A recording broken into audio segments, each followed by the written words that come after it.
Stan Gibilisco here to explain the meaning of the term half-life when it comes to the gradual decay of a phenomenon, the intensity of a phenomenon.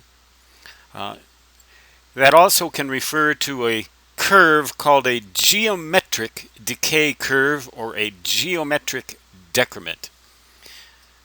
The defining characteristic of such a curve is that after a certain period of time, the intensity reduces to half of its initial value. In this case, we show from 8 to 4 after one half-life.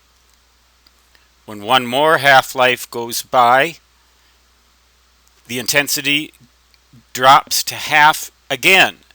So 2 half-lives, we would have 2 as a relative intensity here. I don't think I've drawn the curve quite exactly according to that scheme, but I've tried pretty hard with this graphics program, such as it is. After 3 half-lives, that's one more half-life, it goes down by half again.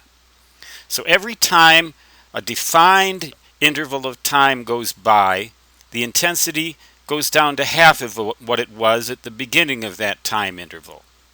One half-life, it goes down to half of what it started at. 2 half-lives, 1/4.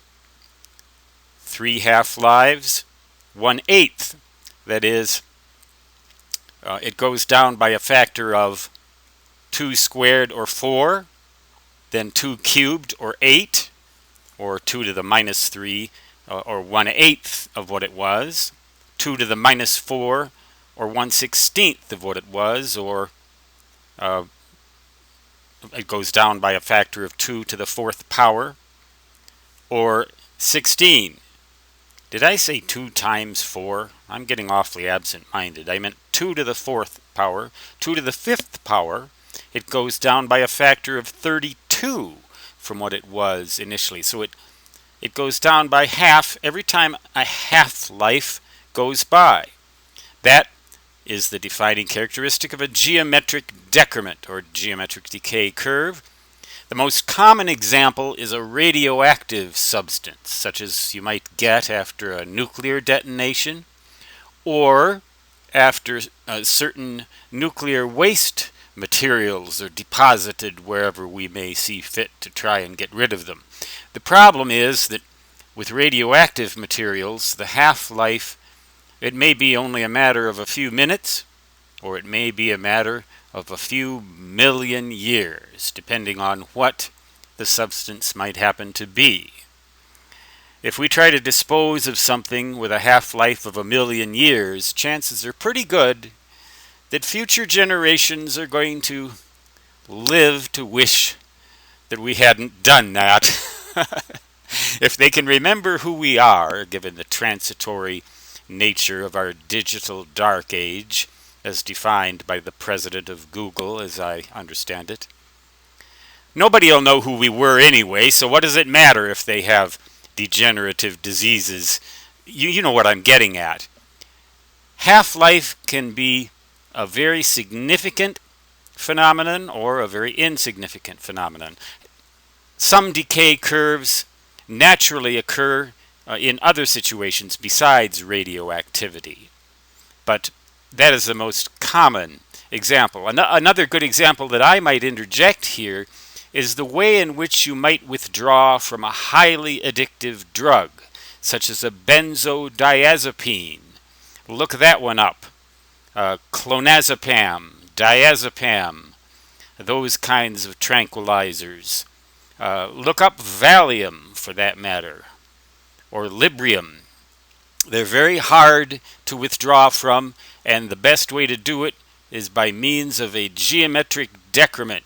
That is, you gradually reduce the dosage, but you reduce it at a slower and slower rate, something like this.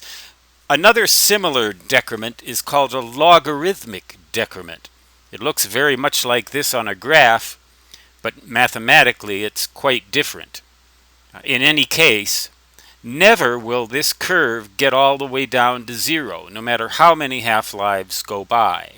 But for all intents and purposes, at some point, we can consider it to be the equivalent of zero.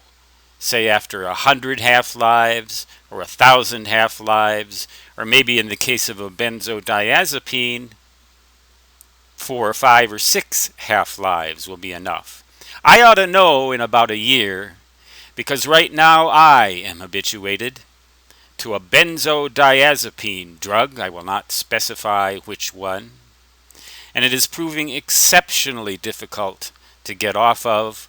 So my doctor and I have agreed that a geometric decay curve with a total duration of 1 year ought to be sufficient to get me off of it.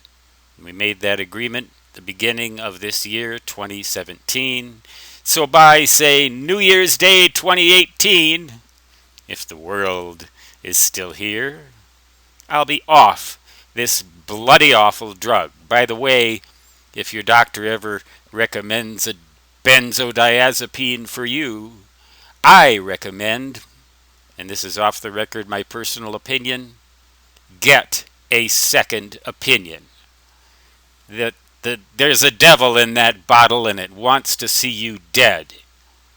Just a little side remark, like I always have to make, from Stan Gibilisco, who will now shut up and sign off. Until next time, so long.